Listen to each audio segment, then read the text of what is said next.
No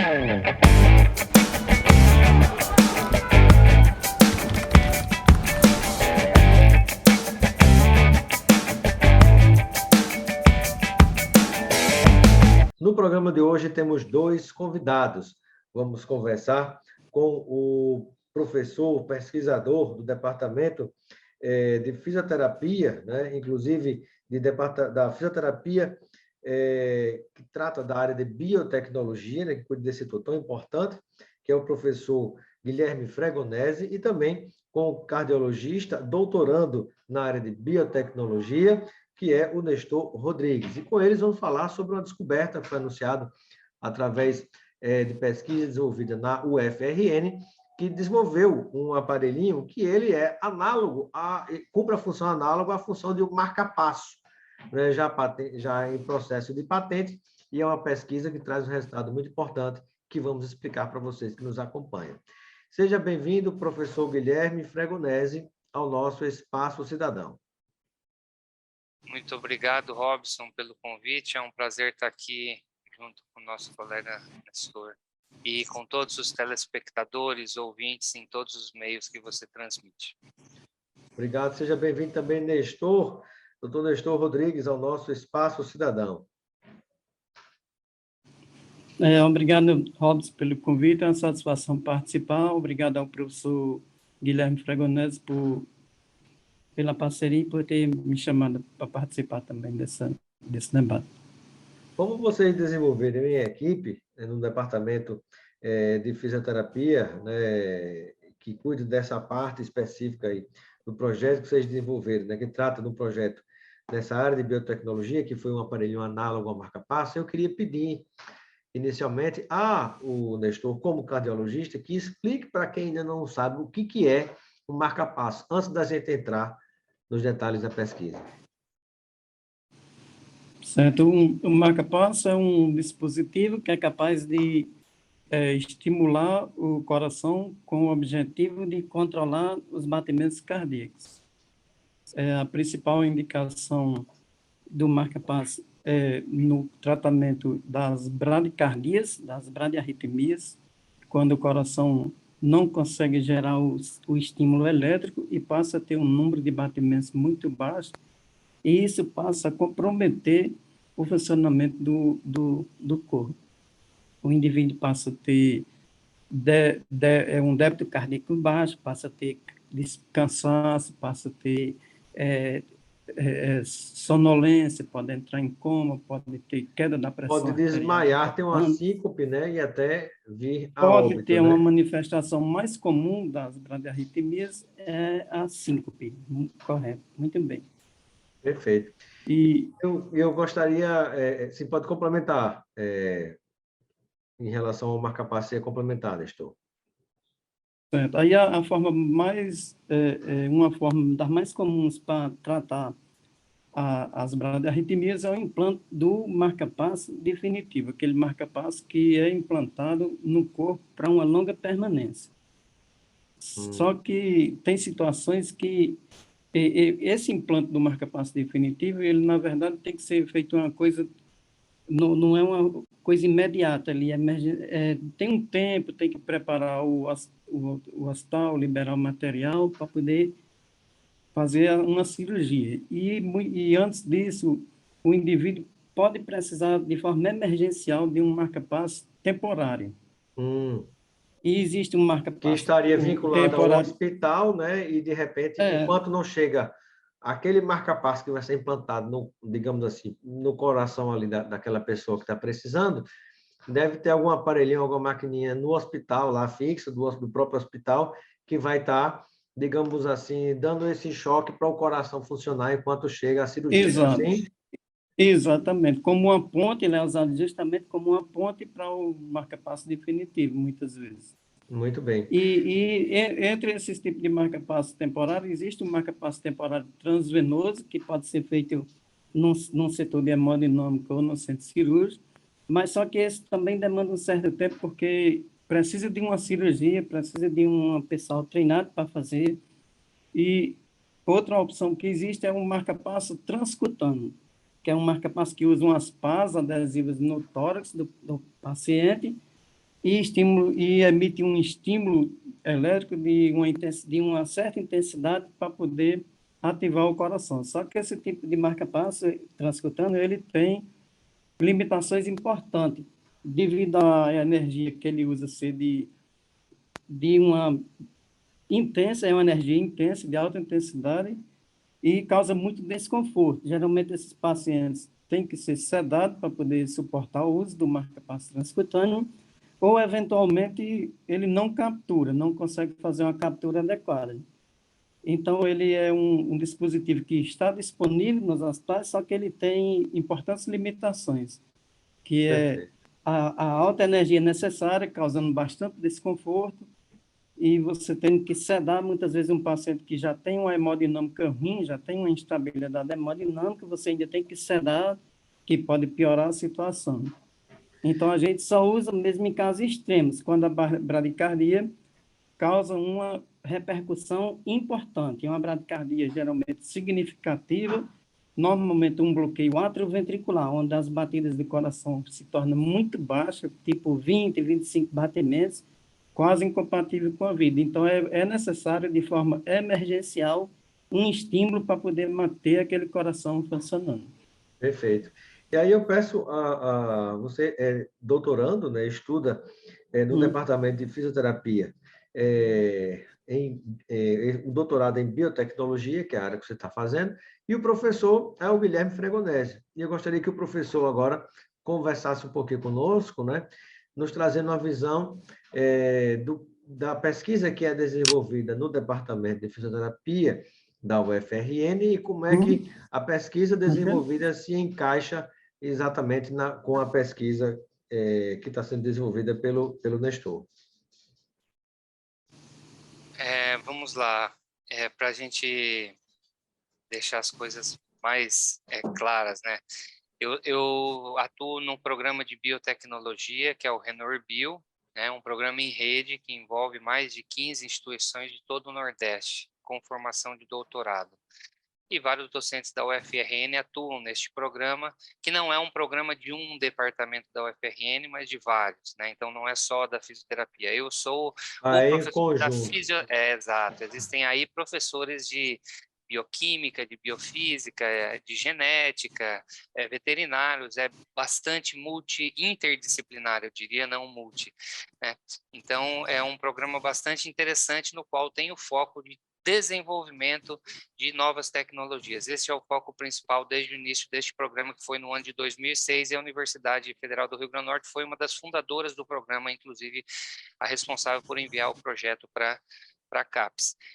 Neste programa, os nossos alunos procuram os professores que têm desenvolvimentos de pesquisa semelhantes com aquilo que o aluno planeja fazer, né? E o Nestor me procurou com essa ideia de desenvolver alguns dispositivos. O Nestor é um médico muito dedicado aos seus pacientes, mas também ele faz muitas perguntas internas para ele mesmo, né? Como ele pode solucionar os problemas do dia a dia. E é isso que a gente vem tentando fazer no programa de biotecnologia. A patente do Nestor é a nossa 8ª patente.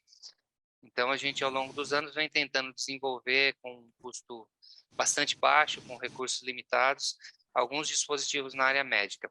O projeto do Nestor, esse especificamente, porque a gente tinha outros projetos, né, Nestor, que acabaram ficando dormentes por enquanto, né, mas esse especificamente era para desenvolver um dispositivo que pudesse solucionar os problemas existentes que o Nestor acompanha ao largo de suas mais de 2 décadas como médico, ou mais, quase 3 décadas, né, Nestor, como médico e acompanhando esses pacientes.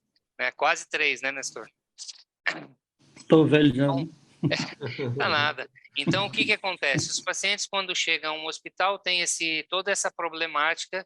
Existe uma solução que a indústria proporcionou, mas essa solução ela é dolorosa e ela depende muito de alguns empecilhos, né? Precisa de fazer analgesia, você vai precisar controlar essa analgesia.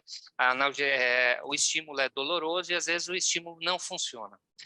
Então, na experiência do Nestor como médico cardiologista, ele colocou para o nosso grupo que muitas vezes ele e outros médicos ficavam fazendo estímulos com o punho, ou seja, no próprio tórax, mais de 15, 20 minutos do paciente, até que a frequência cardíaca se estabilizasse, através desse estímulo mecânico, o coração aumenta a sua frequência, né? Assim que funciona. O Nestor pode explicar os mecanismos fisiológicos mais facilmente, mas existem células musculares específicas que respondem ao estímulo mecânico no coração e faz com que aumente a frequência cardíaca. Então, o Nestor nos propôs essa ideia e começou o desenvolvimento desse dispositivo com o auxílio de um outro professor, que infelizmente não está mais aqui entre o nosso convívio, né? Teve um problema de saúde e faleceu esse ano, mas que foi o professor George Carlos Nascimento, que é um grande inventor da universidade e que nos dava muito suporte na parte mecânica e eletrônica e que tinha muita experiência no desenvolvimento de dispositivos médicos. Então, através dessa combinação, o Nestor, o professor George e eu como um catalisador desse projeto, foi realizado o desenvolvimento e o teste de um dispositivo para esse tipo de estimulação mecânica transtorácica ou torácica externa, né? Ou seja, um dispositivo que tem uma função de marca-passo bastante simples e que, do ponto de vista comercial, tem uma aplicabilidade enorme, né? Porque você pode ter esse dispositivo que tem um custo bastante inferior ao custo de um dispositivo elétrico, que o Nestor sabe bem disso, né? Em locais onde você pode ter as duas opções, inclusive, né? Naqueles pacientes que não seja muita urgência ou o caso não seja tão grave, talvez possa até usar o estímulo elétrico, mas em outros casos o estímulo mecânico ele tem bastante vantagens em relação a isso.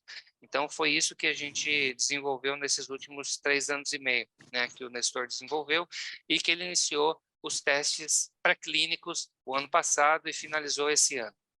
Então, esse foi o projeto que a gente acabou desenvolvendo em um momento bastante difícil, né, Robson, durante a pandemia, porque todas as universidades Durante a fecharam. pandemia e com o corte absurdo e constante de verbas da ciência, tecnologia, da pesquisa e da educação do país, né? Exato. Então, foram situações muito reversas para a gente, né? Muito difícil de contornar. E os primeiros passos da pesquisa sempre são estudos pré-clínicos, né? O registro de um dispositivo médico aqui no nosso país é bastante regulado e controlado pela Anvisa.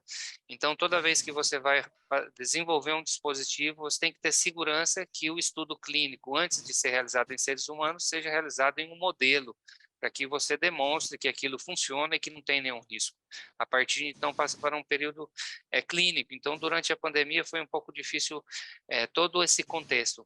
Mas, ao final desse último ano, o Nestor pôde passar pela etapa importante, que é apresentar seus resultados preliminares em uma banca de qualificação, e agora ele já está trabalhando nos dados para apresentar o seu doutorado. Então, essa pesquisa foi marcada por muitas dificuldades, mas, ao mesmo tempo, muito aprendizado, e o Nestor, como médico, muito dedicado à sua profissão e também ao doutorado, conseguiu tirar isso de letra, né, Nestor?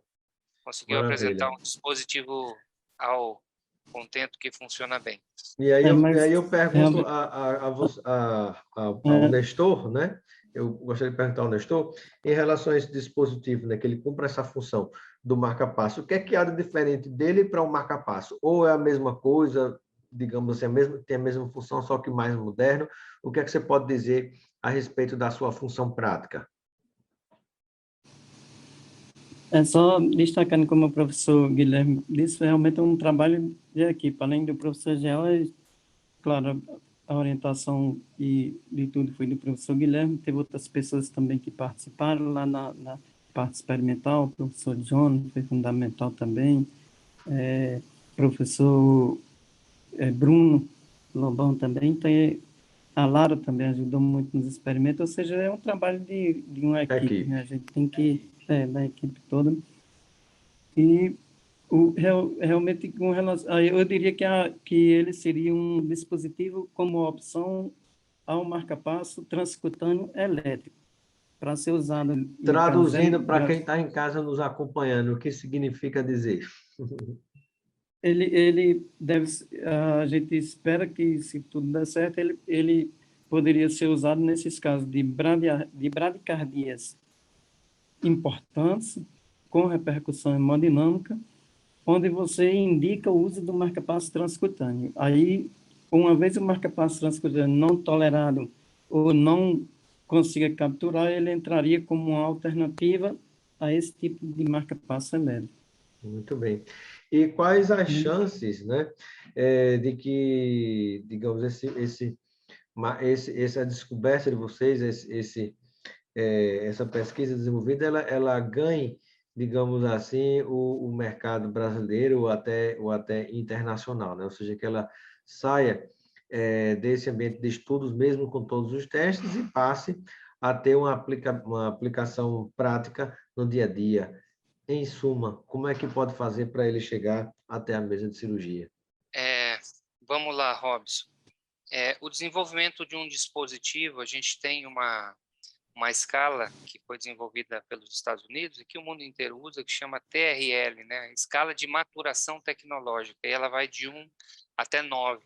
9 é quando o produto está pronto e você já vai ali na prateleira, pega e leva para casa. E o do Nestor, a gente chegou até o nível 6, 6 a 7, testou em um ambiente importante, mas não testou finalmente. Precisa de alguns recursos para a gente finalizar esses testes, né? Mas eu gostaria de ser otimista, principalmente com os novos ventos que sopram em nosso país, né? E que a educação e a ciência volte a ser valorizada e que a gente possa trabalhar mais tranquilamente, não só a nossa vida cotidiana, mas também a nossa vida profissional, e esperar que os recursos que sejam da pesquisa sejam destinados a ele, porque ao longo de praticamente 5 anos, desde 2017, recursos de um fundo que era exclusivo para a pesquisa foram bloqueados ou utilizados para outros fundos. E agora, somente no fim do ano passado, o Supremo decidiu que esses recursos deveriam voltar todos eles para a pesquisa, que não se pode bloquear porque é um recurso específico. Então, eu acredito, sendo bastante otimista, que se a gente conseguir os recursos, em torno de 3 ou 4 anos, a gente consegue colocar isso no mercado. Mesmo porque não é um dispositivo que tem muita complexidade eletrônica e nem muita complexidade mecânica, né? O Nestor é um estudioso dessa área, né? Responsável por pôr marca-passos aí, não sei quantos pacientes, mas muitos, né? E foi ele próprio que desenvolveu o protótipo.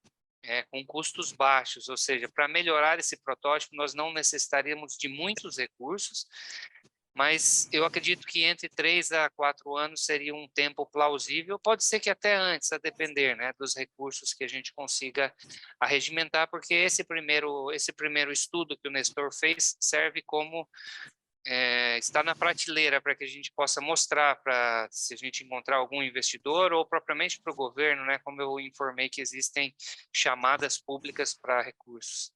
Então, eu quero ser otimista que seja entre 3 e 4 anos. Eu estou mais otimista com esse dispositivo do Nestor do que com todos os outros que eu trabalhei no desenvolvimento, porque os outros foram mais complexos e dependem de mais recursos para o desenvolvimento, enquanto que o do Nestor a gente consegue ser mais rápido e com menos recursos fazer essa atividade.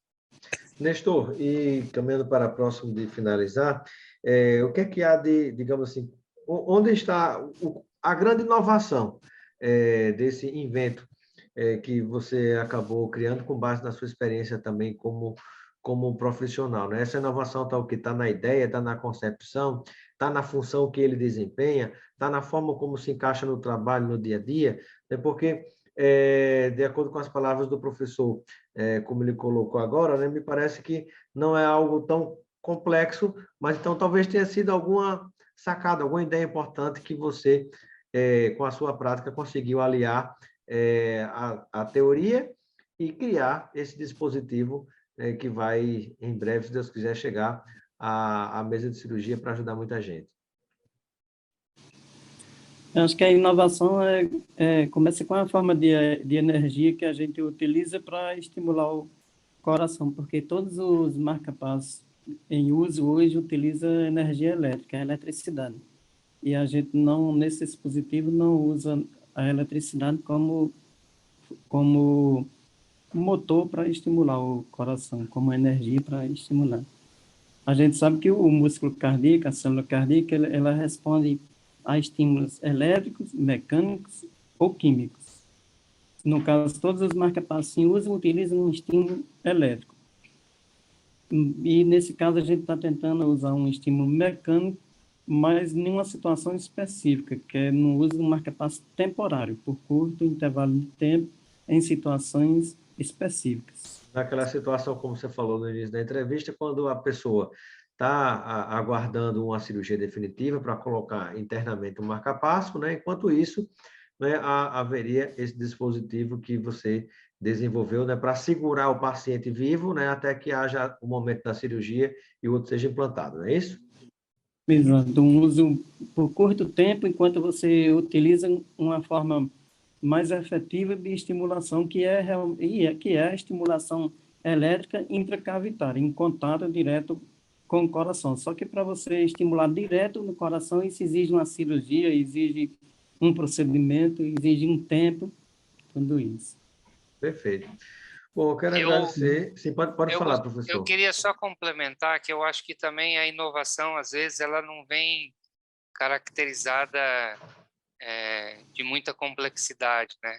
Então, o que o Nestor explicou, além dessa parte mecânica, é uma coisa que se conhece na ciência há muito tempo, né? O estímulo mecânico não é algo novo.